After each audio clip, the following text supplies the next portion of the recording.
Bwana, habari za kikachero ni kwamba aliyekuwa mwenyekiti wa bodi ya wakurugenzi wa kampuni ya klabu ya Simba Mohamed Ghulam Abbas Dewji ame top up bonus za klabu ya Simba baada ya siku chache kuzungumza na wachezaji na benchi la ufundi kwenye ofisi hizo.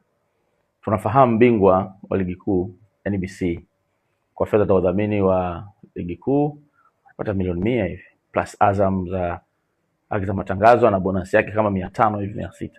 So kwenye hii milioni 600 tajiri Mo Dewji ata top up, ata double. Kwa hiyo Simba wakipata ubingwa wa ligi kuu watapata bilioni 1 na milioni 200.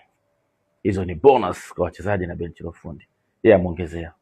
Ukienda kwenye CRB Federation kama milioni 50 100 na yeye ana top up. Inaongezeka. Na bonus zote zilizobaki kwenye uwezo wa club mpaka michezo itakavyomalizika ya ligi NBC na CRB Federation, kwenye kila mchezo naye pia anaongezea bonus. Lengo ni kuhamasisha wachezaji na benchi la ufundi Simba apate ubingwa wa ligi kuu NBC, aondoe ukame watokea 2021 miaka 5 kukosa kombe la CRB Federation.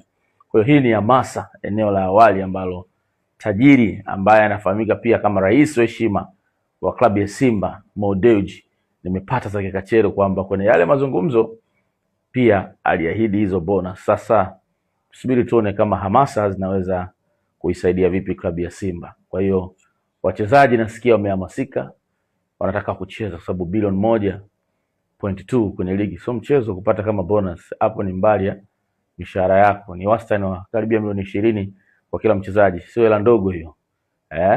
Kwa hiyo tajiri nimeona amekuja kivingine. Ngoja tuone itakuwaje.